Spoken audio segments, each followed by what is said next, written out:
You've been dreaming of this since the day your father died. By Jupiter's beard! When will you finally understand it never was about you or your sad excuse for a family? I had plans. Great plans for Rome. The Republic is crumbling, but the establishment always hates the revolutionary. Your father was a spy, a tool of the state. He fought for the status quo. I was forced to eliminate him to save Rome. Maybe. What's clear is that somebody must take charge. The point was never becoming the king. It was that Rome needed a king in the first place. Someone who could cut through the endless dogshit coming out of the Senate. The blatant tribalism, the spiteful self-sabotage, the bribery and greed. We need someone who is willing and able to make difficult and unpopular decisions. If a decision is made for the right reasons, it can never be wrong. And then what? Will you parade me through the streets in your triumph? Unlike you, I have dignitas. I am a consul of Rome. I shall not die like a filthy barbarian. I shall die like a true Roman. It seems the part I intended my role to be in molding the first emperor of Rome. When I am dead, your reign will begin. Are you just gonna watch me bleed out?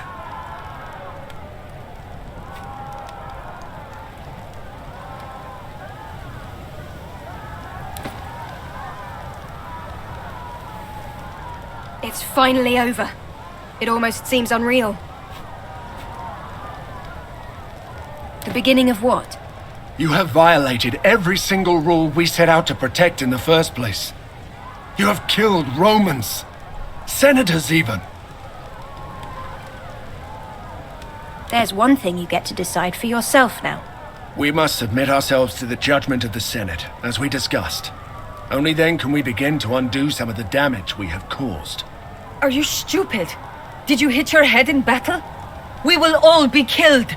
Not all of us. He will probably be condemned to death indeed, but we will not be punished as harshly. We should not get punished at all. We should take over Rome and live like kings. Deianira is right. Surrender will only lead to execution.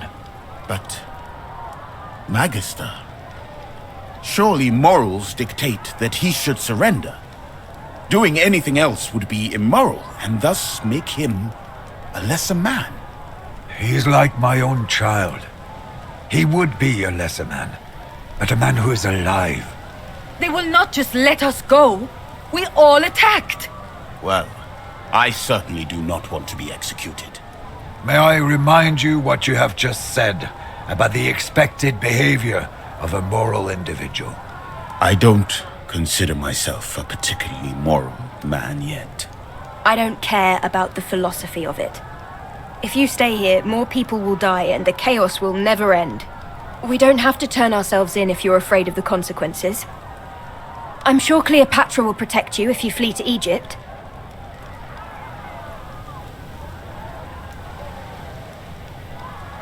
That is still immoral, for you would be avoiding judgment. But I'd feel glad if that happens. Therefore, I am a lesser man. But I feel good about being one. I will see you out of Rome safely, but I cannot follow. For the first time in my life, the city finally accepts me, thanks to you.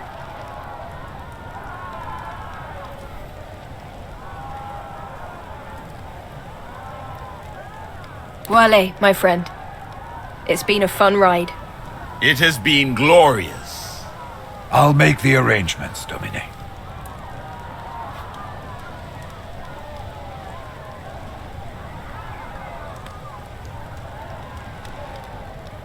But I was always free, child. I chose to serve you.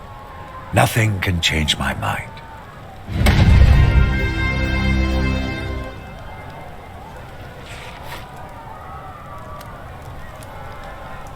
There are some who say it was a sudden change of heart that turned a would-be tyrant from his throne. Most accept the common story. A man pushed to his very limit by the machinations of a corrupt consul. A republic on the brink of becoming an empire, vulnerable to the ambitions of unscrupulous men. A desperate, unlawful action that saved the republic at the cost of one man's career and reputation. Although in one sense the legatus never returned to Rome, in another, greater sense, he never left. With his earth-shaking actions, he had set Rome upon a course that would guide it through history for centuries to come. It is said that he retired to a palatial estate in Egypt, overlooking the lush banks of the Nile. He had turned his back on the republic that he had saved, but he became instead a close and trusted advisor to Queen Cleopatra, under whose rule Egypt soon regained its independence and sovereignty from Rome. As his dominus left Rome in exile, old Cineros chose to stay behind. There was just enough time for the Servus to get the manumission he had been promised before he was left to his own devices. For a time, he stayed with Claudiana at her invitation, until he had earned enough denarii as a teacher of Greek to get a small place of his own. She had offered him money, but he had politely declined. Cineros still had many powerful and influential friends in the city, and thanks to them he enjoyed access to well-stocked libraries and well-educated conversation. In his final days, he spoke much of Greece. He seemed to be waiting for one last chance to lay his troubled past to rest. But that opportunity never came. Cineros died without ever seeing his homeland again. When his friends left Rome, Kaiso stayed behind in the city to settle down with Lucia and their daughter. Though their relationship was distant at first, the shared love they felt for their daughter soon brought them close, and eventually they had more children together.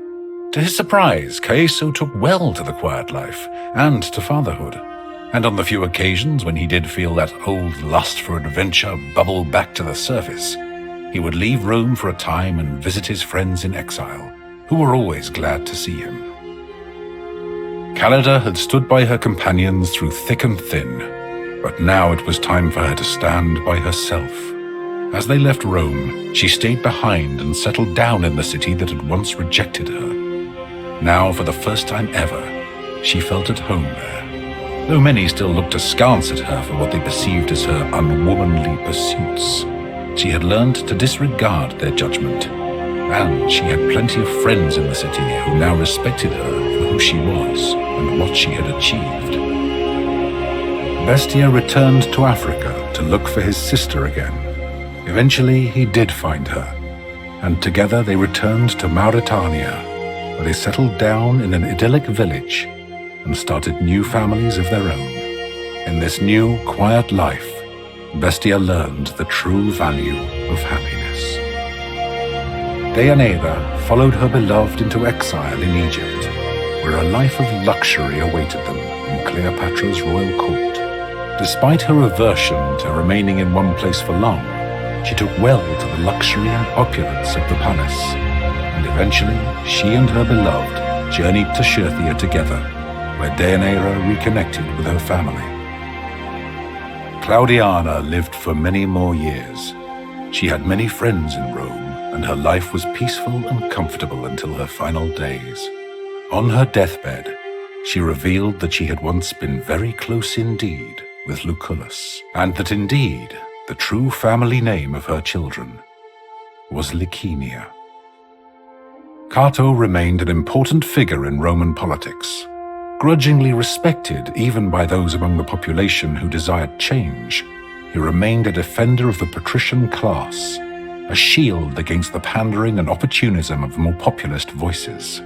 He himself was elected consul twice throughout his life, and his years in the position were generally favorably regarded. Kikaro served one more year as consul before his retirement. In his old days, he lived a quiet life on a farm in Sicily, where he was greatly beloved by the people for his time as quaestor. He continued to write many books on politics and law. Defeated once more by Rome, Mithridates escaped to the lands north of the Black Sea in the hope that he could raise a new army, but the locals soon rebelled against his rule. Incapable of taking his own life by poison, in the end, Mithridates died by the sword of his bodyguard. With Zenobia in charge of Musia, it became once more a peaceful part of the Roman province of Asia Minor. With her focus on trade and strong ties to the neighboring regions, her people enjoyed a period of great prosperity. Without the leadership of Nazarmanez, the rebellion of his gladiators soon spiraled out of control, beginning what became known as the Servile War. Escaped slaves terrorized the Roman citizens throughout Thracia until the wealthy senator Crassus brutally defeated them and crucified thousands along the road towards Rome. Lunia's death sent Nazarmanez spiraling into a fractious conflict as greedy elders from minor tribes attempted to fill the void her passing had left behind. Though Queen Cleopatra attempted to bring the region under control, her attentions were too divided, the conflict too great for her to manage. Rome was forced to send more legions to enforce peace and stability with an iron fist. Though Africa Proconsularis eventually saw peace again, the traditions and culture of the Berber population were lost forever. Queen Cleopatra Philopator was, from the day of her coronation, a greatly beloved Queen of Egypt. Revered and admired by the population, she spent many of her days traveling up and down the Nile to visit her subjects and address their troubles and concerns. Under her rule, Egypt remained a powerful and prosperous nation and a strong ally of Rome. The fruits of the Nile flowed freely to the people of the Republic. After traveling all across Africa for many years, going wherever her instincts took her, Raya eventually returned to Memphis and to the service of Tener at the Temple of Ubasti. When her mentor passed away, Raya naturally assumed the mantle as High Priestess of the Cat Goddess.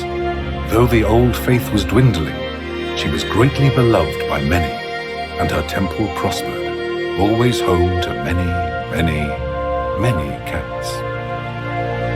With Diwytirchus once more assuming rulership of the Aedui, the tribe maintained a strong alliance with Rome, and through it, they greatly prospered. With the aid of the Aedui, Galia slowly unified under Roman rule, and civilization soon began to creep into those lands in the form of paved roads, aqueducts, and fortified Roman towns. In his old age, did the Druid ever regret hastening the absorption and suppression of his own faith and culture? We will never know. The defeat and death of Vercingetorix had reduced the once mighty Awerni tribe to a myriad bickering chieftains. Without his vision, his charisma, and his resolve, there was no unifying figure to rally around, and no way for Galia to resist their slow but inevitable assimilation into Rome.